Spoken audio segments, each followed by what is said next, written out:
A paz do Senhor, meu nome é Márcio Gomes, servo do Deus Altíssimo. Eu queria agora fazer uma reflexão com os meus irmãos, juntamente com os meus irmãos lá da congregação de Vila Nova, pastoreada pelo meu amigo, pastor, irmão Crispim. Ele me incumbiu aí dessa importantíssima missão de trazer uma reflexão para compartilhar com os irmãos. Eu vou fazer uma leitura aqui com os irmãos no texto de Lucas, capítulo 15, do versículo de número 22 ao 23, que diz assim a palavra do Senhor. Vamos fazer uma pequena reflexãozinha aqui nesse texto. A partir do versículo 22 do capítulo 15 de Lucas, diz assim: O pai, porém, disse aos seus servos: Trazei depressa a melhor roupa, vestiu-o, pondo-lhe um anel no dedo e sandália nos pés. Trazei também e matai um novilho cevado. Comamos e regozijemos, porque este meu filho estava morto e reviveu, estava perdido e foi achado, e começaram a regozijar-se. Irmãos, estamos num momento aí de comemoração, da Páscoa. O que é a Páscoa para nós cristãos? A Páscoa para nós, irmãos, é um momento de nós refletirmos e comemorarmos a morte e ressurreição do nosso Senhor e Salvador Jesus Cristo. Jesus foi crucificado, morreu, mas ressuscitou ao terceiro dia para que eu e você possamos ter a vida eterna. Mas quando nós olhamos para Lucas capítulo 15, irmãos, o que nós percebemos é um amor incondicional de Deus para com a minha vida e a sua vida. A Bíblia diz, meus irmãos, que nós estávamos mortos em nossos delitos e pecados. A Bíblia também nos ensina que todos pecaram e destituídos estão da glória de Deus. Mas por sua graça e por sua misericórdia, meus irmãos, Jesus, ele morreu na cruz e ressuscitou para nos dar o direito à salvação eterna. Então, quando nós olhamos, irmãos, para o capítulo 15 de Lucas, nós também aprendemos que nós somos rebeldes.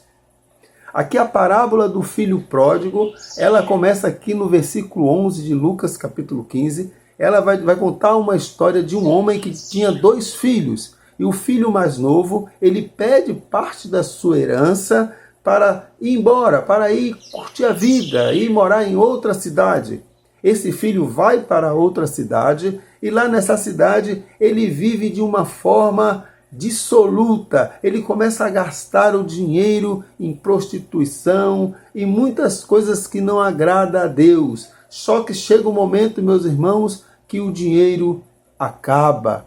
E quando o dinheiro acabou, o texto de Lucas capítulo 15, do versículo 11 e diante, vai nos ensinar que este jovem, ele foi procurar trabalho em uma fazenda que cuidava de porcos. E lá, sentindo fome, ele sentiu até o desejo, meus irmãos, de comer da comida dos porcos. Veja bem, irmãos, o que o diabo faz na vida dos rebeldes. Quando nós não estamos na presença do Senhor, meus irmãos, o diabo, ele nos humilha, o diabo nos massacra, o diabo nos dá com uma mão e toma com 2. O que nós aprendemos nesse texto, irmãos, é que quando nós estamos na rebeldia, nós estamos sendo direcionados não mais por Deus, mas sim por Satanás. E a Bíblia diz que o diabo veio para roubar, matar e destruir. Este jovem, ele achava que estava bem. Só que chegou um momento que ele percebeu que o Espírito Santo direcionou ele e mostrou o erro. E ele lembrou que na casa do pai dele, os servos comiam bem e moravam em boa casa, em boa hospedagem. E ele sentiu o desejo de voltar à casa do pai. E a Bíblia diz, irmãos, aqui no versículo 23 e diante, que esse pai recebe este filho de braços abertos. Isso é, irmãos, o amor incondicional de Deus para com a minha vida e para com a sua vida. Mas esse texto, irmãos, nos ensina uma coisa muito importante, que nós somos rebeldes e pecadores por natureza. Nós somos rebeldes e pecadores por natureza. É o texto que eu falei de Romanos 3, 23 ao 24, que diz: porque todos os pecados destituídos estão da glória de Deus, sendo justificados gratuitamente unicamente por sua graça, pela redenção que há em Cristo Jesus. Na primeira epístola de João, capítulo 1, versículo 8, diz: se nós dissermos que não temos pecado, enganamo-nos a nós mesmos e não há verdade em nós. Tiago 1, 13 e 14 diz: ninguém sendo tentado, diga estou sendo tentado por Deus, porque Deus não pode ser tentado pelo mal e a ninguém tenta, mas cada um é tentado quando atraído e seduzido pela sua própria concupiscência, pelos seus próprios desejos. Esse jovem, irmãos, ele foi atraído pela sua concupiscência, pelos seus desejos. E muitas das vezes, irmãos, nós somos atraídos pelos nossos desejos. Nós somos atraídos. E é isso que o diabo quer. O diabo quer alimentar os nossos desejos. Ele quer alimentar os nossos desejos. E nós acabamos nos distanciando de Deus por conta disso. Mas outra coisa que nós aprendemos, além de compreendermos que nós somos pecadores por natureza, aqui na parábola do filho pródigo, nós vemos isso com muita clareza. Nós também, irmãos, aprendemos que nós somos, além de sermos rebeldes e pecadores, os nossos desejos, irmãos, também, eles são sempre voltados para a satisfação das nossas carnes. É por isso que a Bíblia diz que todos pecaram e destituídos estão da glória de Deus. Porque os nossos desejos é sempre satisfazer a carne. É por isso que o texto lá de Romanos 7,18 vai dizer assim, porque eu sei que em mim, isso é, a minha carne, não habita bem algum, e com efeito o querer está em mim, mas não consigo realizar o bem, diz o apóstolo Paulo em Romanos 7,18. Em Jeremias 17, 9 e 10, diz que enganoso é o coração do homem mais do que todas as coisas. Quem o conhecerá, meus irmãos? Eu, o Senhor, esquadrinho os corações e aprovo os pensamentos para vos dar segundo o vosso proceder, segundo o fruto de vossas ações. Irmãos, apesar de nós aprendemos aqui nesse texto, em Lucas capítulo 15, nas duas parábolas, tanto no início do capítulo 15, ele vai falar da parábola das 100 ovelhas, onde aquele homem que tinha 100 ovelhas, que representa Cristo, ele sente falta de uma perdida. Ele guarda as 99 e vai atrás daquela ovelha perdida. Foi isso que Jesus fez na cruz por mim e você. A Bíblia diz que Deus amou o mundo de tal maneira que deu seu Filho unigênito para que todo aquele que não pereça, para que todo aquele que nele crê não pereça, mas tenha a vida eterna. Jesus morreu na cruz para resgatar as ovelhas perdidas de Israel. Eu e você, nós somos as ovelhas perdidas que Jesus um dia nos resgatou. Graças a Deus por isso. Jesus, ele pagou um preço muito alto, irmãos, para que eu e você tenhamos acesso ao Pai. A Bíblia diz que com a morte de Jesus o véu se rasgou e a partir daí nós temos acesso direto ao Pai. O que ele espera de cada um de nós é arrependimento. Da mesma forma que aconteceu com o filho pródigo aqui, onde ele cai em si e reconhece que na casa do Pai ele estava melhor. Quantas pessoas, irmãos, se desviaram da presença do Senhor e foram para o lamaçal do pecado, e foram lá comer junto com os porcos. Quantas pessoas estão sofrendo na mão de Satanás porque abandonou a casa do Pai? Mas a Bíblia nos ensina, irmãos, que Deus está de braços abertos te esperando você se arrepender e reconhecer que há só um caminho, há só uma verdade, que é Cristo Jesus. Jesus é o caminho, a verdade e a vida. E ninguém vem ao Pai se não for por Cristo, e nós precisamos entender isso e colocar, inculcar isso na nossa mente e ter isso como uma verdade absoluta, que o único caminho de salvação é Cristo. O único caminho de conseguirmos uma paz espiritual, uma paz física e espiritual completa é na presença do Senhor. Meus irmãos, além de nós aprendermos que nós somos rebeldes e que nosso coração é enganoso, de acordo com o texto de Lucas, capítulo 15, a parábola aqui do filho pródigo, a gente vê que o filho pródigo chega um momento que ele reconhece que pecou e que errou e que ele precisava voltar aos pés do pai. Nós percebemos que ele está com o coração contrito, ao ponto de dizer, quando chegar o pai, eu vou dizer para ele que eu não sou nem digno de estar na sua presença. Eu vou pedir para ele me tratar como um de seus servos. Mas diz o texto, irmãos, que o pai, quando avistou o seu filho, se alegrou e foi de encontro a ele. E é isso que Deus faz, irmãos, com o homem arrependido, com o pecador arrependido. Deus vai até ele e o abraça e o acolhe e transforma a vida dele e muda a vida dele de tal maneira que as pessoas ficam admiradas como isso é possível. O que nós aprendemos, irmãos, é que Deus é amor. E esse amor que Deus tem por nós é incondicional. Quando nós olhamos aqui no versículo 20, veja o que diz aqui no versículo 20, Lucas capítulo 15. E levantando-se, foi para seu pai, o filho.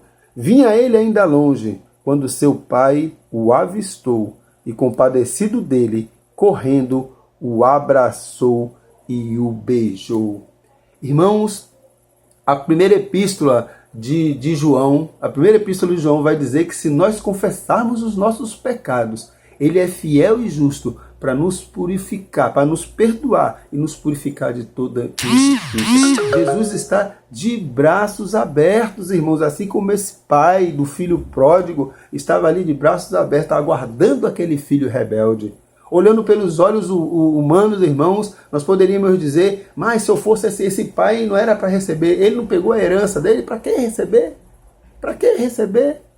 Ele tem que pagar pelos seus erros. Mas não é assim que Deus age, não é assim que Deus trabalha na nossa vida. Deus é um Deus perdoador, Deus é um Deus longânimo em perdoar. E é isso que Ele quer de mim e de você. Ele quer que nós nos arrependamos dos nossos pecados. Ele quer que nós busquemos mais a Ele com coração contrito, com coração verdadeiramente aberto para entender e para viver de acordo com o seu querer e com a tua vontade. Porque a palavra de Deus diz, irmãos, que aquele que medita na lei do Senhor, aquele que pratica a lei do Senhor, este será abençoado. Diz que onde ele botar as plantas dos seus pés, será próspero e será abençoado. Porque Deus se faz presente em sua vida. Romanos 5,8 diz, mas Deus prova o seu amor, irmãos, para conosco em Cristo, pelo fato de ter Cristo morrido na cruz, sendo nós ainda pecadores. Foi isso que Jesus fez. Jesus olhou para o mundo e só viu o pecador. Mas ele, na sua graça e na sua misericórdia, ele se compadeceu da humanidade e se entregou para morrer por mim e por você. Para morrer pelo pecador. E aqui na parábola do filho pródigo, irmãos, a gente vê bem claro aí a figura de Deus na representação do Pai e o Filho, nós pecadores. Nós nos comportamos, irmãos, semelhantemente a esse filho pródigo, esse filho rebelde. Às vezes queremos só curtir, viver os prazeres do mundo e abandonamos o nosso Pai, o nosso Criador. Queremos satisfazer a carne. Mas Deus está falando para mim e para você que os caminhos do homem, aos olhos do homem, parecem ser caminhos bons, mas no final é caminho de morte. Há caminhos que para o homem é caminho de felicidade, mas ao final é caminho de morte. Está lá no texto de Provérbios. Enganoso é o coração do homem, mais do que todas as coisas. Enganoso foi o coração desse filho, que achando que ia pegar toda a parte dele da herança, ele ia viver bem, ele ia ser feliz. E é isso que o diabo faz com nossas vidas.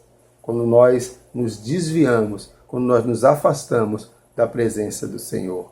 Que Deus, irmãos, possa ter misericórdia da minha vida e da sua vida, e que possamos todos os dias nos arrependermos dos nossos pecados, porque essa foi a ordenança de Jesus. Jesus nos orientou a fazer isso, a orarmos todos os dias e pedir perdão dos nossos pecados, pedir a sua misericórdia, para que possamos continuar na sua presença. Porque, irmãos, até para continuarmos na presença do Senhor, nós precisamos da direção e da proteção do Espírito Santo de Deus, porque a nossa natureza, ela tende sempre a se bandear, a se direcionar ao pecado.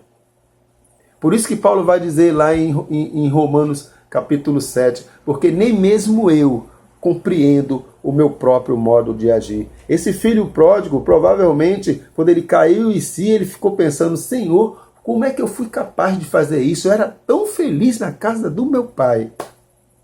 Como que eu fui capaz de fazer isso? E muitas das vezes nós ficamos assim, refletindo, sem entender. Mas sabe o que é isso? É a universalidade do pecado que habita em nós. Devido ao pecado do primeiro Adão.